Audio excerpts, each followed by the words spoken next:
ओम गं गणपतये नमः। सरस्वती नमो वाग्वादन्ये नमः। प्रिय दर्शकों नमस्कार। मैं पंडित रंगेलाल रियाल, ज्योतिष और वास्तु आचार्य, देवनगरी ऋषिकेश उत्तराखंड।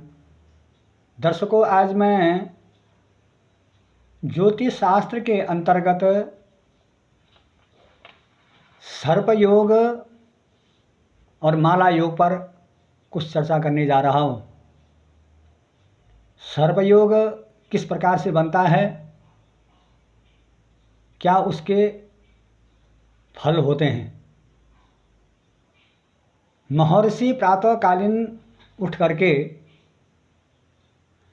अपने ध्यान योग तप में बैठने के बाद रिसर्च करते थे। रिसर्च करने के बाद अंत चेतना में प्रत्यक्ष करने की शक्ति से महर्षि पराशर जी ने 2 ग्रंथों की रचना की है। नंबर 1 लघु पराशरीय और बृहद पराशर। पराशर ऋषि के पुत्र महर्षि वेदव्यास हुए।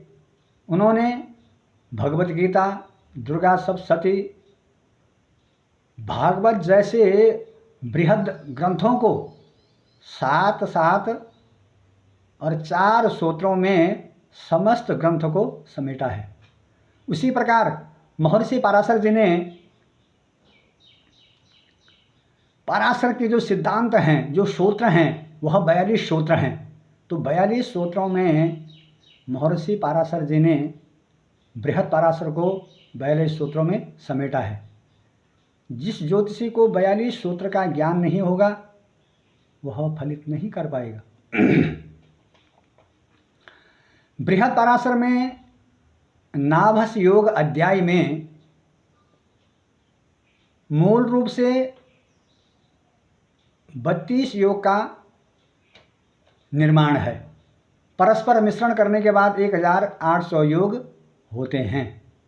मुख्य नाभस योगों में 3 तो आश्रय योग हैं, 2 दल योग हैं, 20 आकृति योग हैं, 7 जो है संख्या योग हैं।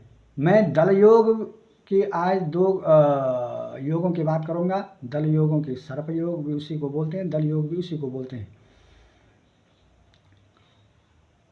तो बृहद जातक ग्रंथ, यवन जातक ग्रंथ में भी महर्षियों ने एक ही समान ही मत दिया है। मैं एक सूत्र कहूँगा।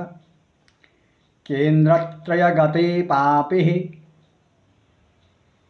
जातक की कुंडली में मनुष्य की कुंडली में लगन भाव को छोड़ करके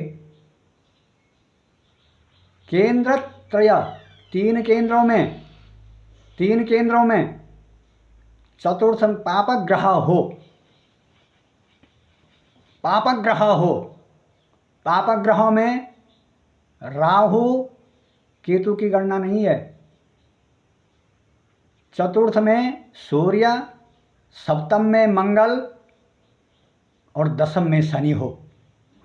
शुभ ग्रह रहित, शुभ ग्रह कोई नहीं हो। शुभ ग्रह में बुध, बृहस्पति, शुक्र आते हैं। ये ग्रह नहीं हो। पापक ग्रह हो मात्र चतुर्थ में सूर्य, सप्तम में मंगल और दशम में शनि हो। तो जातक की कुंडली में सर्प योग का निर्माण होता है। तो इसके फलस्वरूप क्या हैं? दीनहीन, दुखी, दरिद्र, अपमानित और जातक का जो है जीवन भर संघर्षमय जूझता रहता है। गरीब, दरिद्रता और जीवन में उसके संघर्ष मरते मरते। यह सर्प योग का कि मैं व्याख्या होगी। अब मैं माला योग पर चर्चा करूंगा। माला योग भी इसी प्रकार से बनता है। केंद्रत्रय गते पापे।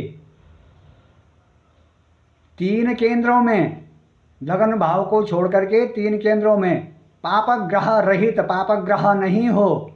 पापक ग्रह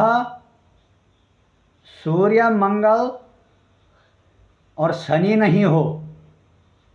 शुभ ग्रह हो, चतुर्थ में बुध, सप्तम में बृहस्पति और दशम में शुक्र हो और पापक ग्रह कोई नहीं हो, तो जातक की कुंडली में, मनुष्य की कुंडली में जो है,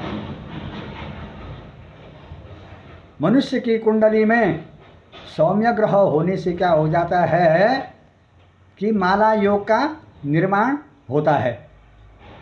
तो माला योग का फलस्वरूप क्या है, जातक सुखी, कोठी गाड़ी बंगला रहन सहन ठाट बाट मनुष्य जो है उसके होते हैं, वैभवशाली धनी विलासपूर्ण जो है जातक अपनी जीवन यापन करता है। तो दर्शकों, मेरी वीडियो आपको अच्छी लगी होगी, मुझे कमेंट करना। कहीं पर भी आदमी से भूल भी होती है तो आप मुझे जो है कमेंट में लिख सकते हैं, मैं आपका जवाब दूंगा। ज्योतिष संबंधित, वास्तु संबंधित कोई जानकारी लेनी हो तो मेरा निम्न सूत्र है 7983150632 9720587747। धन्यवाद, नमस्कार।